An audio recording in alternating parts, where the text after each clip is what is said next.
Our first speaker today is Dr. Vivienne Wee. Dr. Wee holds a PhD in anthropology from the Australian National University. She also has a master's in sociology from the University of Singapore and bachelor's degrees in music and anthropology from the University of Minnesota. She has taught at many universities, the National University of Singapore, the Australian National University, City University of Hong Kong, the Chinese University of Hong Kong, and the Singapore University of Social Sciences.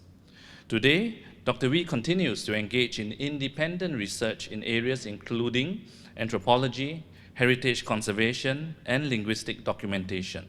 She is also the co-founder of Ethnographica Private Limited. Now I invite Dr. Wee to speak on Melayu in the Greater Riau region, including Singapore. Dr. Wee, please.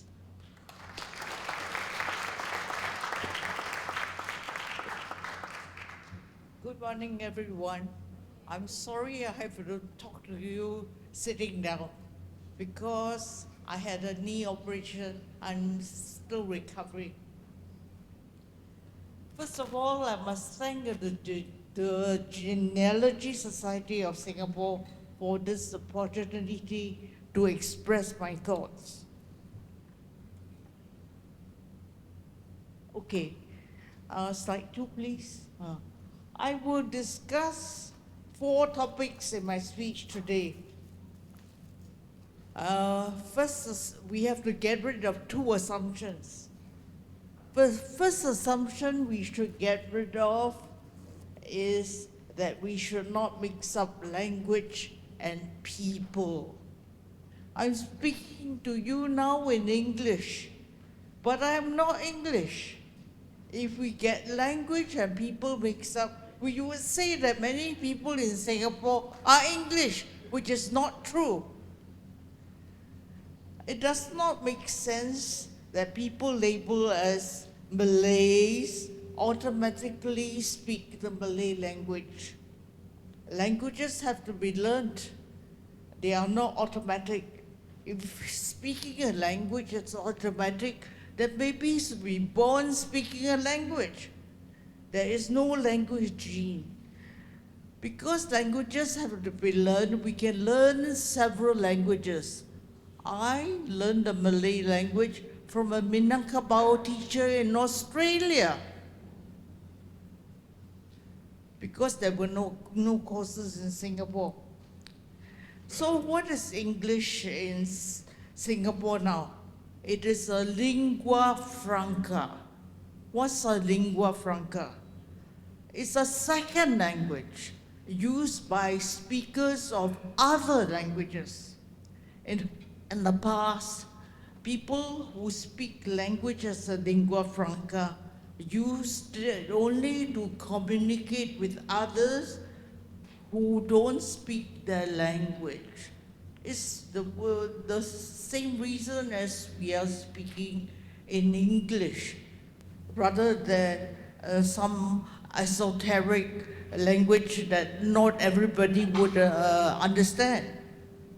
Historically, the Malay language was a lingua franca spoken in port cities along the Malay Peninsula, Sumatra, Java, and the islands east of Java. The port cities had speakers of many languages, so they needed a lingua franca, which was a Malay language. We should also differentiate. This is slide 4. We should also differentiate between the Malay language and Malayic languages. Examples are Banjaris Malay, Kutai Malay, Brunei Malay, Kelantan Malay, Urak Lawi Malay, Minangkabau, Kerinci, Jakartanese, and Duano. These are just some examples. People who only know the standard Malay language may find it difficult to understand these Malayic languages. When I went to West Sumatra, I couldn't understand Minangkabau. And speaking from personal history, my anthropological field research area was originally in the Kedah area of the Malay Peninsula. But because I couldn't understand what people there were saying, I decided to move my research area to the Riau Lingga Islands, which are closer to Johor and Singapore. Slide 5.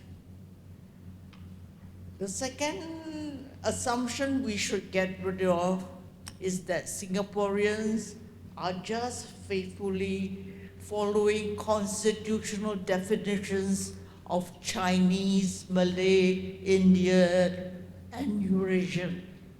There is no constitutional definition whatsoever of ethnic identity. But some Malays seem to be following some constitutional definitions. And if they are, then they are following the Malaysian constitutional definition. Slide 6, please.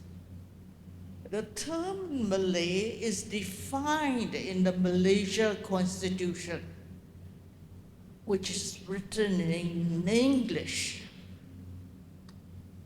Malay means a person who professes the religion of Islam, habitually speaks the Malay language and conforms to Malay custom, and, to paraphrase, born before Malaysia was founded or is the descendant of such a person. There are no definitions of Chinese, Indian, or Eurasian in the Malaysia Constitution. They are simply defined as non-Malay in Malaysia. But the Singapore Constitution is not identical to the Malaysia Constitution. There is an important clause in the Singapore Constitution concerning freedom of religion. This is clause 15 in the Singapore Constitution. Every person has the right to profess and practice his religion and to propagate it. No person shall be compelled to pay any tax, the proceeds of which are specially allocated in whole or in part for the purposes of a religion other than his own. Every religious group has the right to manage its own religious affairs, to establish and maintain institutions for religious and charitable purposes, and to acquire and own property and hold and administer it in accordance with law. Singaporeans have the right to renounce the religion into which they were born. This right does not exist in the Malaysia Constitution.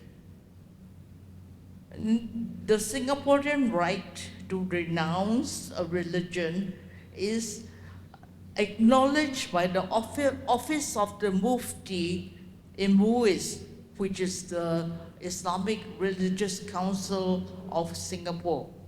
Quranic evidence and various hadiths were cited in support of this acknowledgement. As a result of this right, lawyers in Singapore can freely advertise their services for any religion to be renounced. So, since we are in Singapore, we should consider that this is our constitutional right. Slide 9, please. The Church Huria Christian Batak Protestant Singapore exists as a public institution for Singaporean descendants of Batak ancestors in North Sumatra. So should these Batak descendants, somebody's waving there and she's going to speak in the afternoon. I'm a member of the church, and in my IC it says Indonesian.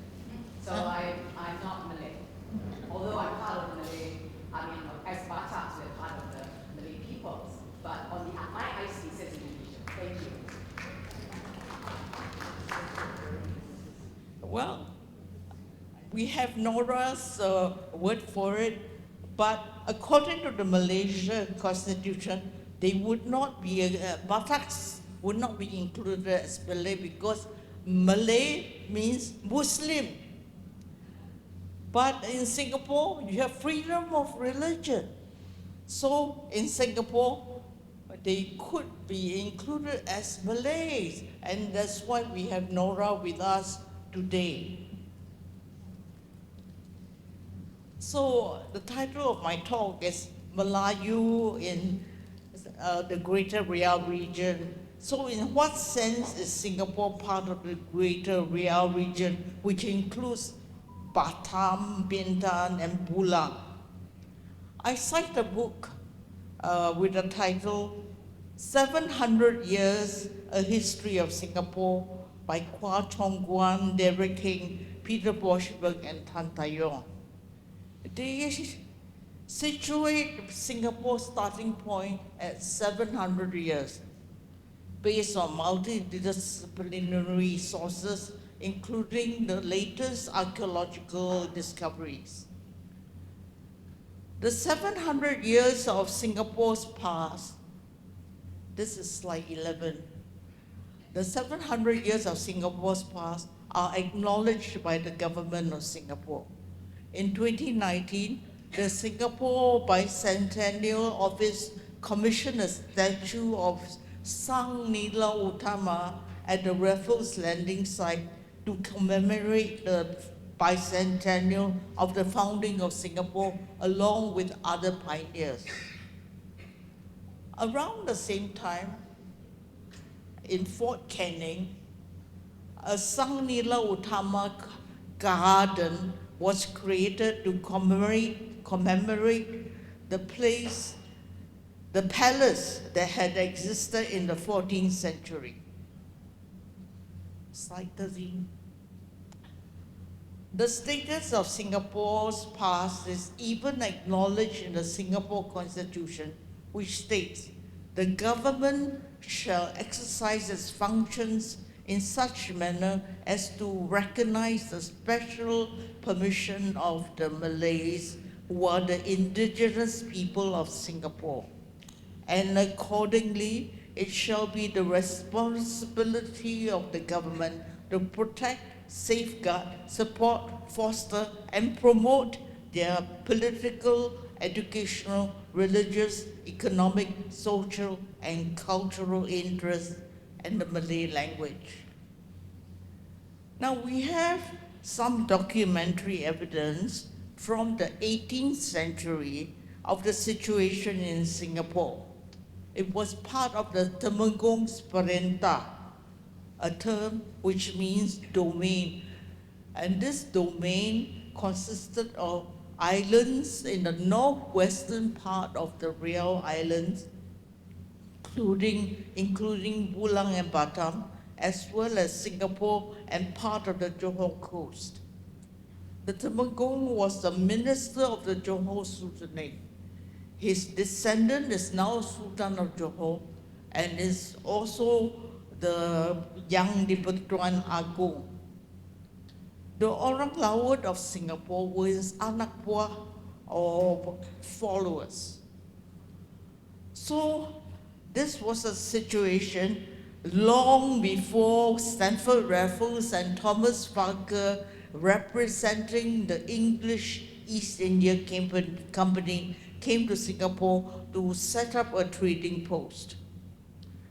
The signing of the 1819 treaty was witnessed by 500 Orang Kalang, 200 Orang Selita, 150 Orang Glam, other Orang Laut in the Keppel Harbour area or the Southern Islands, 20 to 30 Malays, or 20 to 30 Chinese. The Orang Laut of Singapore claim to be descendants of these indigenous people, but they are a minority among Singapore Malays. Ancestors of most Singapore Malays do not claim descent from these indigenous people because they came from various parts of Nusantara.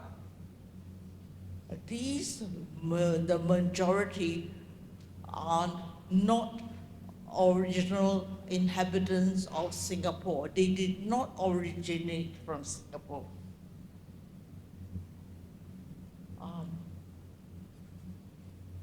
Slide 16. The 1819 treaty did not cede the territory to the English East India Company. So I have a quotation there by John Crawford, which I will skip. And then slide 17, please. The important year in the colonization of Singapore is 1824, when the Anglo-Dutch Treaty was signed by the British and the Dutch in London without consulting anyone in the Johor Sultanate. The Johor Sultanate was partitioned into one part belonging to the British sphere of influence and another part belonging to the Dutch sphere of influence. The British sphere of influence consisted of the Malay Peninsula and Singapore. The Dutch sphere of influence consisted of territory south and east of the Singapore Strait, which became the Dutch East Indies. So, slide 18, we have a map here which shows the partitioning of the Johor Sultanate.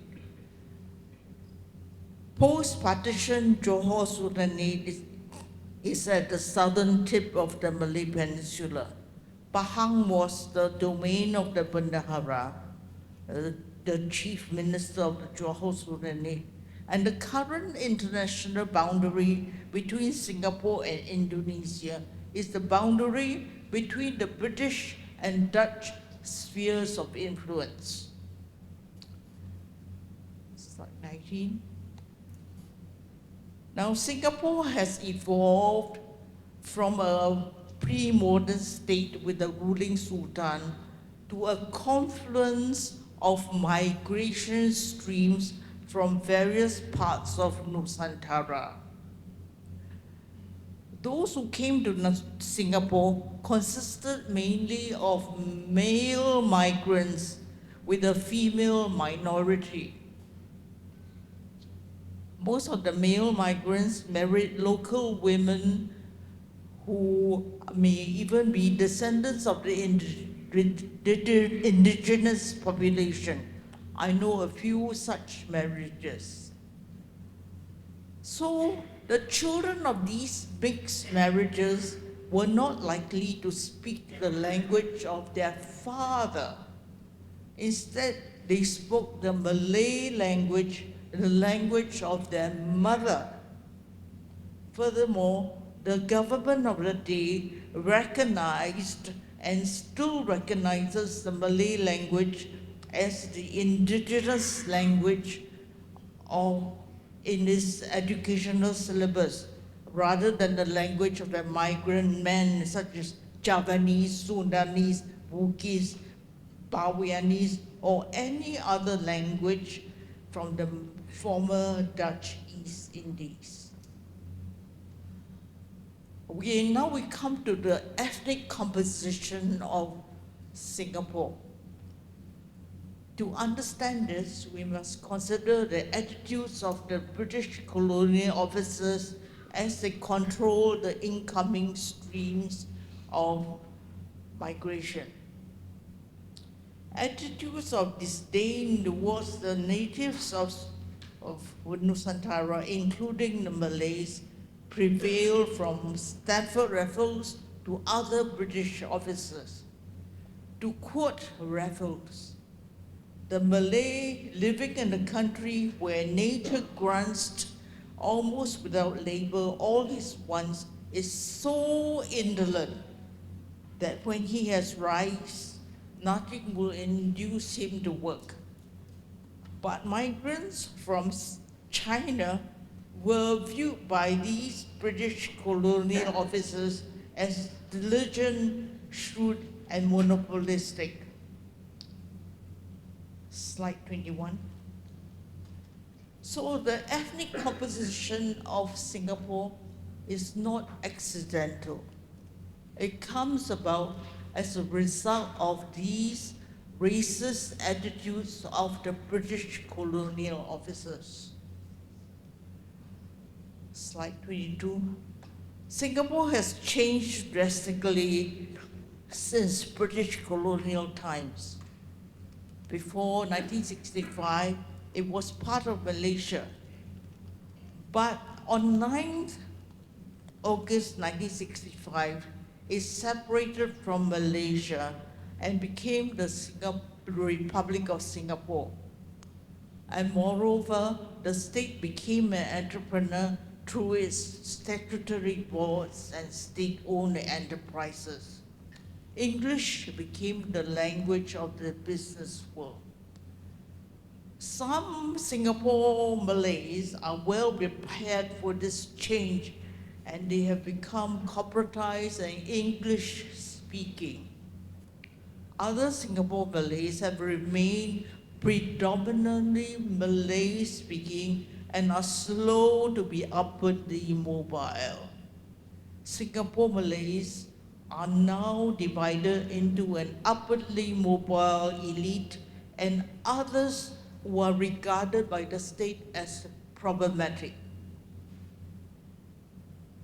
The acting center manager at RIMA, Center for Research on Islamic and Malay Affairs, said that a section of the Malay community has made clear strides in educational and occupational mobility across generations despite historical and cumulative disadvantages.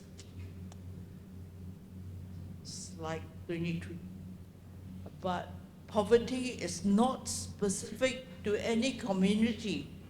My great-grandmother in China on my mother's side was a bride at the age of 9 and had no schooling whatsoever. My grandmother was a bride at the age of 12 and had no schooling whatsoever. My mother had 4 years of schooling, which were interrupted by the Second World War. I have a PhD, so you can say that's intergenerational mobility. But we have to question our current social conditions. Are child marriages permitted by law? Is there a world war? Is school education optional or compulsory? We should even ask whether upward social mobility should be a norm. After all, older women who never went to school are the conservers of cultural tradition. Even the Prime Minister has said Singapore has to move from a narrow meritocracy based solely on grades to a broader and more inclusive one that values a diversity of talents. But are all talents equally rewarded in monetary terms? And the most important question, should we give up our culture for money? As we search for our ancestors, we should go beyond name and ethnicities. We should celebrate the lives of our unschooled ancestors. My big regret is that I did not learn the rhymes that my father had learned from his grandmother. That is my unschooled great-grandmother on my father's side. She was from a Suku Bonai community in Bagan Siapi-api in Sumatra. Although as a child I had sung for her, I wish I had known her as a Bonai woman journeying through life. Thank you for listening.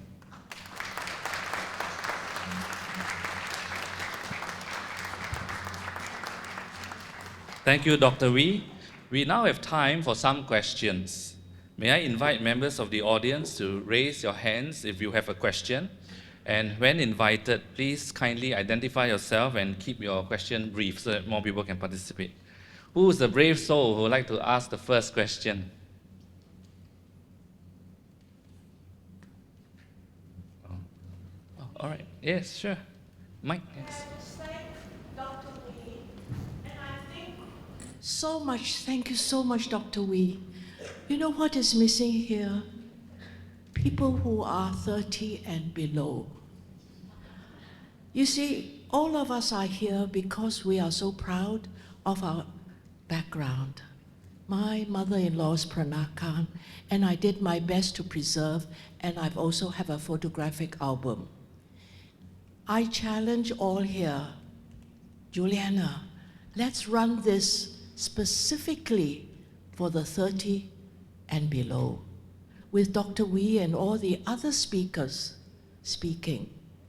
We are the generation where our runway is short. I'm 81.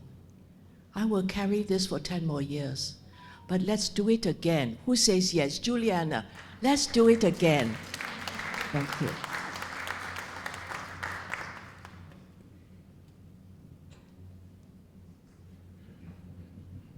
Thank you. I'm Zainal. I first like to sincerely congratulate Dr. Vivienne Wee for such an amazing speech.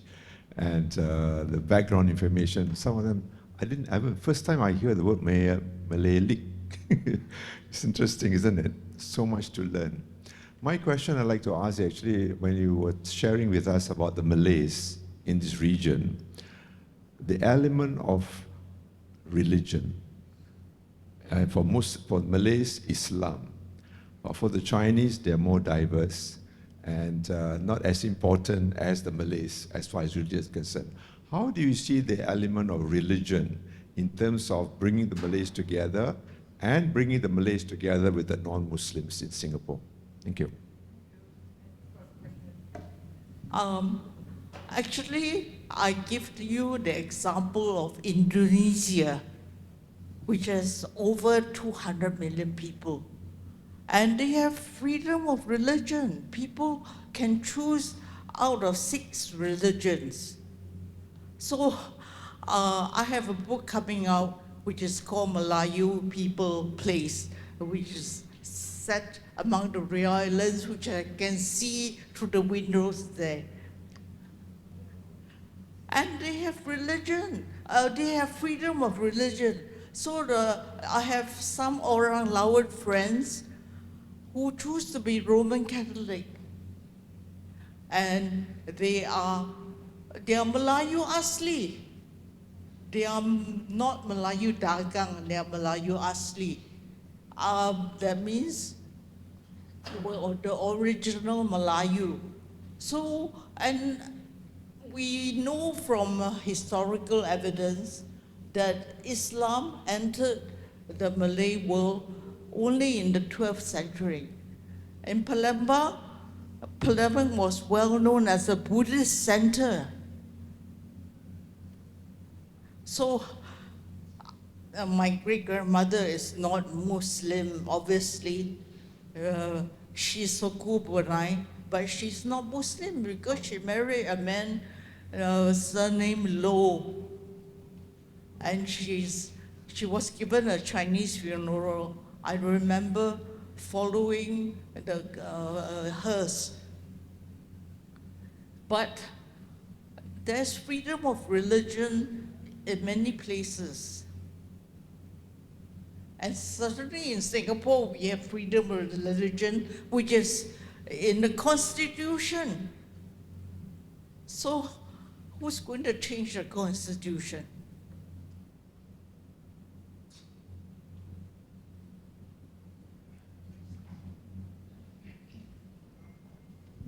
Thank you. Dr. Wee, thank you very much, very inspirational. I want to ask you a question regarding what constitutes being a Malay and how do we negotiate Malay stroke Muslim? Thank you, Dr. Wee. Well, what I've tried to show in my talk, in my speech, is that we are not talking about a homogeneous group. It's not one. They come from many places. There are Javanese Malays, there are, so they are not one. There are Bawenese Malay, there are Banjaris Malay, there are Bugis Malay. So, and there are Orang Laut Malay. So it's not one. So we cannot proceed as if they were one. And a lot depends on the national policy. Dr. Vivienne Wee, thank you so much for the speech. As you referred to it, you know, the Malay, they are diverse. So shouldn't they be acknowledged likewise in their IC identity as Malay stroke Banjaris or Indian or Tamil stroke Sri Lankan, to be more precise about our diversity?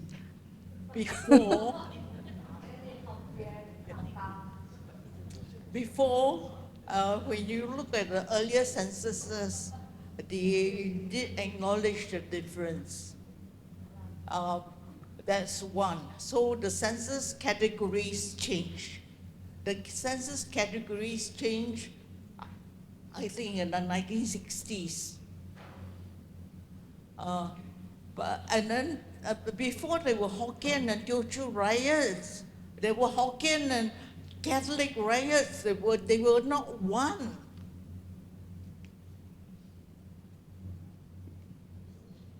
Hello, good morning. Thank you so much, Dr. Wee.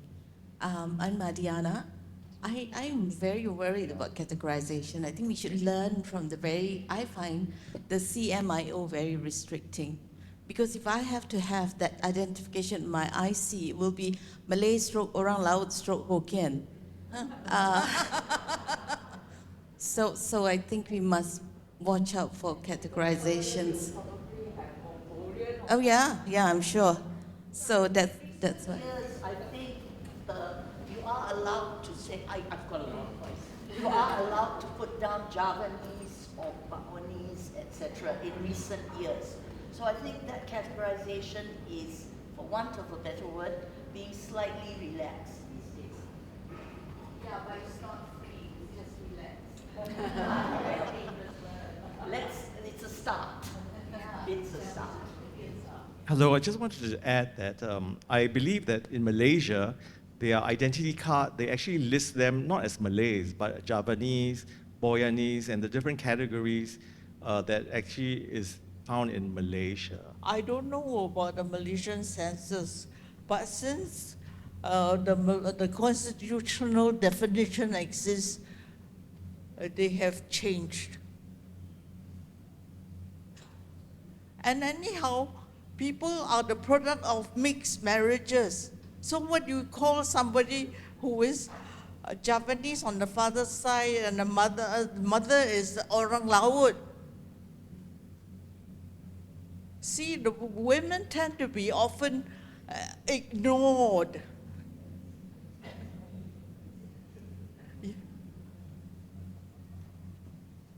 I also have a loud voice. Kalyani and I, both many decades of teaching. Just to say, I think what you're touching on, my name's Nora, what you're touching on is what is the concept of race, right? Is it something that is in the DNA? Is it something that is just you have to count it back to a certain number of generations? Later I'll be mentioning that with the Batak people, it is the very center of our being, knowing your genealogy. If you don't know your genealogy, you're not a Batak person. So we can trace our ancestry to the very first Batak, like 20 generations ago, that sort of thing. Is that how one defines race? My friend Kalyani, I asked her, I said, what does it say on your IC? Because I know her mum is Peranakan, and I know her dad is Tamil. Yeah, and she says, well, it says Indian. I said, it doesn't say Tamil. but just as a joke. But the thing is, because we're patrilineal, and certainly the Batak people are patrilineal, but many Asian cultures are patrilineal, you just follow whatever race your father is or claims to be when you register or when people ask you what race you are. But there are also Minangkabaus, for example, are matrilineal. And in terms of inheritance, I'm not really sure about how, culturally, whether if a person is born of a Minangkabau woman, but the father is Javanese, whether that person would claim to be orang Jawa atau orang Minang. It's who do you choose? Because one is patrilineal, the other is matrilineal. I know that for Batak people, we're very proud of being parts of our clan. So even people who marry into the Batak people will get adopted into a clan so that you can be part and parcel of all our adat ceremonies and so on. So, and back to what I was saying, maybe it's just a question of choice. If you choose to be Hokkien, you can be Hokkien lah. Why? Cannot ah? Isai lah, mungkin lah. Huh? Right. So I mean, my stand is, although I can trace my ancestry to like Raja Batak all the way 20 generations ago, it really is for all of us here maybe to think about who do I choose to align myself with, which culture do I find really resonates with me. Just for the funsies, there is a very famous British internet person who's gone through a lot of plastic surgeries to look Korean because he's a fan of Jimin, who's from BTS. But, you know, so can we choose the race that we want to align ourselves with? That's my question. Good morning, I'm Laya Ing, and I want to just make a couple of comments quickly. Thank you, Vivienne, for your talk. And your point about homogeneous identity about Malays is a strong point. But I also, what was also raised about the importance of religion, and in particular for Malays here, whether it's constitutionally defined or not, is also to be respected because it's very strong at the moment. I think we're capturing changes over time, and historically, some of the processes have been discussed briefly, but I think we just need to recognize that at this point, there's so much fluidity, so much change, so that the point about choice also comes up then. I happen to be traveling a lot in Southeast Asia, and the more I travel, the more the diversity stuns me. So I recently went to the Gawai Dayak Festival, and my goodness, the Dayaks are so divided, or not divided, but so heterogeneous. The language is 60% Malay, but religion-wise, some are Christians, some are Muslims, some are still animistic. I go to Riau Islands and I find there are pockets of Christians, and so on and so forth. It's just so diverse. I think we could use some of these categories that have been raised, but at the same time recognize the diversity so that we could talk about also intercultural and interreligious phenomena that's taking place without being very fixed about our identities. Yeah. Thank you. Thank you. Yeah, definitely choice is very important.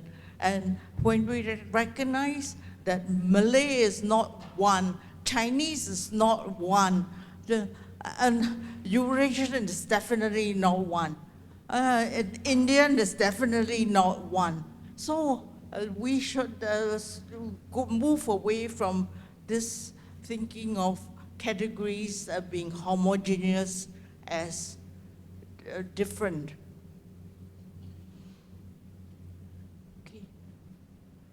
Hi, I'm Nadia. Just to add on for some of the points actually mentioned. My father is a Javanese, so technically I'm a Javanese in IC. So just to share with you in terms of how Malay and Javanese actually works, in terms of the choice, as Ms. Nora mentioned, my great-grandfather was from Java. We are still finding out where he's actually from. But there was once a point of time where Chulalongkorn, actually King Chulalongkorn, he actually wants people from the Javanese area to go into Thailand to help them with woodwork, to help them with things like cultivation of crops. And that was actually a point of time where my great-grandfather traveled to Thailand. So much so that what they didn't know was they were being sold by their own people. The Chinese came to Thailand, the Javanese also came to Thailand, but two different ways. One was under the protection of the Chinese king, emperor, but the Javanese, they didn't have the protection. So what happened was that when they were actually being sold, they were being sold by the people of noble blood. I'm not sure what happened, but this is actually a part of history that you have Javanese actually staying in Thailand. Late in the 1800s then, they wanted to, these are the people known as the Kuvi labor, and they were the Javanese. They were actually helping with all the woodwork, craftwork in the palaces as well as in the gardens. And what happened was, at that point in time, in the late 1800s, they want to get rid of the Kuvi system. What they did was all the gentlemen that was actually under the Kuvi system have to sell themselves to become soldiers. And that was where my great-grandfather and my grandfather went to Singapore. So again, they were already, I'm trying to actually make the connection. They were already Muslims. They were under the Thai, what do you call it, the culture. They were speaking in Thai by then, and they were able to actually still speak in Javanese. But when they were getting rid of the Kuvi system and they wanted all these gentlemen to become soldiers, he cannot see his son, my great-grandfather cannot see his son to become a laborer under the Kuvi system anymore, because even if you're actually an army official, you're just a soldier. That is where I'm trying to link back to how a Muslim, how they actually make a choice to travel out. They could have actually gone back to Java, but they didn't because they know that the conditions in that area was actually a push factor why they actually traveled in Thailand in the first place, right? So they were looking for other opportunities and they came to Singapore, finding alliances to ensure that they can still practice their religion, which is Islam, and there are Javanese people around. You're right to say they were not looking for Malays. They were looking for a community because there were still Javanese people in Singapore. And that is actually one part of history that people do not know also. You're right, because we are aligning ourselves with a community. And Malay doesn't come from the word Malay. It has a lot of definitions, whether you're Banjaris, whether you're Bugis, whether you're Javanese. So they were trying to align themselves with another particular location who are Javanese, but they speak the same lingua franca, which is Malay. So I'm just trying to highlight and try to make sense that, you know, sometimes the alignment is basically based on choice, but also a choice of where they are actually comfortable with. So for my great-grandfather, it is based on the religion. He still wants to keep to the same religion because at that time, the Thai kings and all, they try to make sure that everybody become Buddhist. So that's also one particular factor we're looking in mind. Right, thank you. Yes, don't worry. This conversation is going great and we have got enough time. Maybe we can keep it to maybe 3 or 4 more questions before we move on with the program. Yeah, go ahead. Sorry, I'm not asking a question. I just wanted to respond to that concept of choice. I'm a child of mixed marriage. And I think a lot of people who are not from mixed marriages may not be aware that it was only in 2011 in Singapore that by law you can use matrilineal race for a child. Up to 2011, you are forced to follow father's racial category. And when we talk about categories and race, I mean, I think a lot of Singaporeans don't know that race has zero biological basis. So these categories become self-crystallizing. And I mean, if you think from 1965 to 2011, that's so many decades. When people identify or are identified by the state as a particular race, that racial category becomes self-propagating, and therefore the boundaries of what we consider Malay, Chinese, Indian becomes more firm than it would be without these categorizations. So when we talk about choice, yes, there's individual choice, but there's also the choice that is afforded to us by the state. Yeah.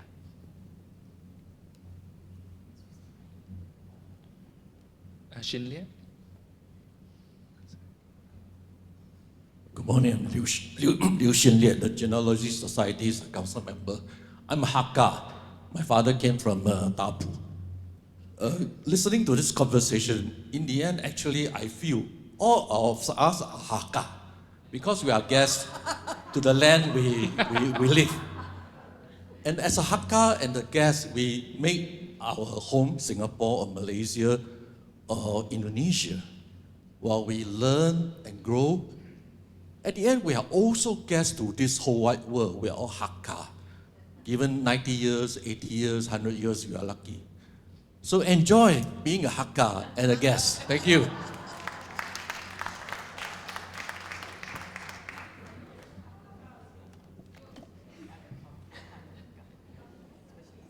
I just want to introduce myself as a docent from the Malay Heritage Center.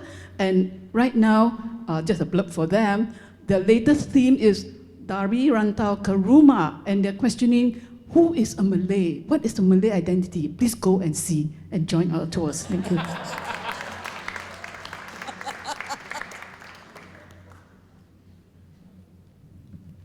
Hi, good morning, Dr. Wee. My name is Haider. I'm a Javanese on my dad's side, and I'm Malay on my mom's side, so I don't know where I park myself. But in my IC, I'm Malay because of, the state. Yeah. But the thing is, in the Javanese culture, there is something that will tell you that you are not Javanese yet, Durung Jawa, or not yet Javanese. So you have to practice certain cultural traits to be a Javanese. So that's why in Java, even Chinese become Javanese because, like, for example, the famous dancer Didi Nini Towo, he's Chinese by extraction, but he's Javanese because he has already, culturized and practiced certain cultures in the Javanese culture. I tend to see myself more as Javanese, but I'm also Malay, so there's this dichotomy and this jarring and this thing that, like, I feel like I'm Jekyll and Hyde, but that's because of, I guess, the state, and we were not told early on that, you can find all these things or all your ancestry and all that. But as I grew up, I felt that, hey, it's my duty to find out where I'm from and where my forefathers and foremothers were from. And I feel that you can be both and be happy with it and live with it. So yeah, it's the personal choice, like Ms. Nora Samosir said, and the lady at the front in the red batik. Yeah, so I feel that you shouldn't be constrained by what your IC says. Yeah, yeah. So that's just a thought from me. Thank you. Okay. Thank you. I'd like to respond to that. I'd like to respond to that. Because the Chinese who became almost Javanese can do so only in Java. Let me tell you about Tanjung Pinang. There are lots of Javanese there, there are Bataks there, there are all kinds of people, there are Bugis there. And then they all speak Malay, and they go back to Java, they don't speak Javanese. So they feel as strange. So you can only be adopted, or you can take on the ways of a culture when you are there. When you are not there, too bad. Okay, I saw a question over there, but we really have to keep it to the last question. Who would like to ask the last burning question? Just now, the gentleman raised his hand. Oh, he was just signaling to his friend. Okay, good. Happens, it happens. Oh, oh. Dr. Vivienne, Christian here, and you mentioned that Singapore is historically part of the wider Nusantara world. Yeah. Right? Do you think modern Singapore has become so disconnected from that heritage? And if so, what has been gained or lost? That's a big question.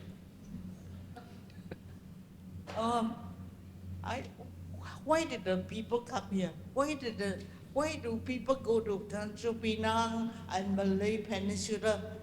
Because of jobs. It's also tied to the Industrial Revolution. The modern Singapore, as you say, or modern Malay Peninsula, or modern anywhere, they had jobs. So people were attracted by the jobs. They didn't think about whether I'll become Malay or not. That was not their destiny. They just came before the work. The same thing with the people who came from China, they came for the work. So you can't run away from the fact that we are in an industrialized society. So now trying to put the two things together, we have not inherited homogeneous Chinese, Malay, Indian, other.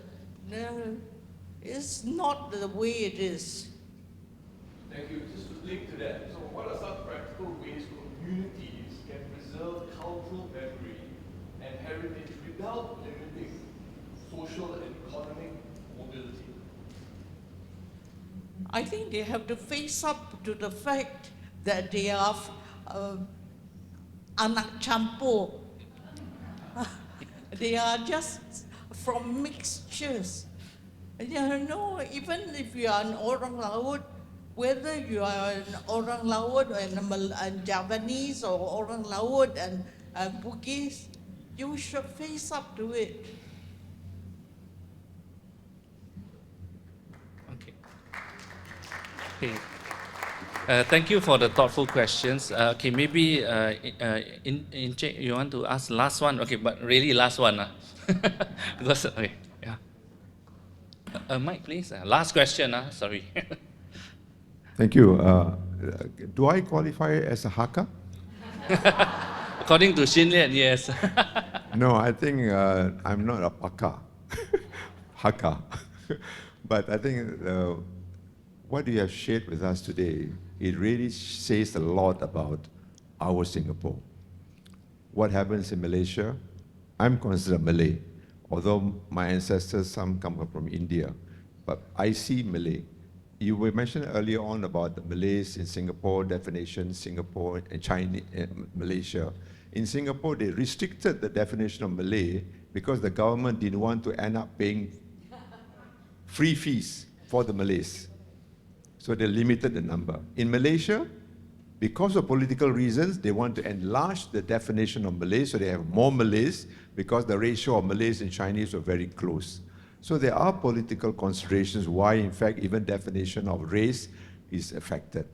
So I would like to end by asking a question. How do you see the challenges? How do you see Singapore as a model in terms of bringing people of different races together?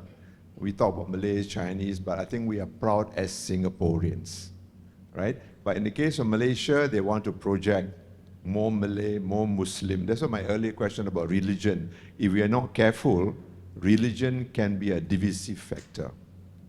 Among the Chinese, for example, more and more Chinese are becoming Christians. Now, is that a plus? Is that going to divide the Chinese? Or is that going to divide the multiracial, multireligious Singapore? So religion is a very important factor. If we're not careful, we can also end up divisive. So what's your comment about this?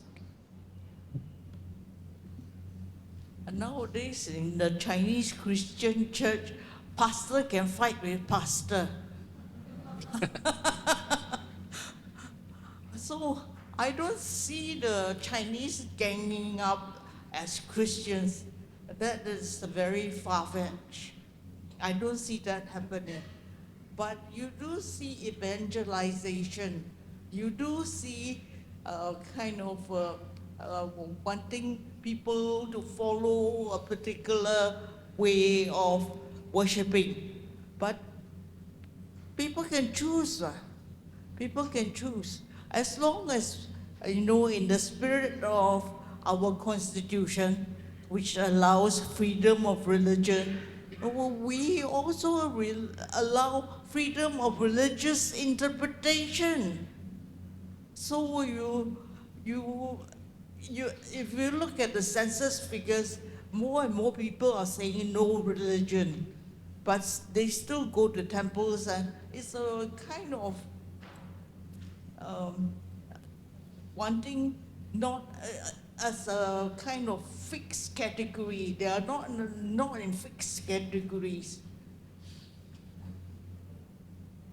So as you say, there are political considerations. So there may be political considerations, but as lay people and citizens of the world, we just live the way we know.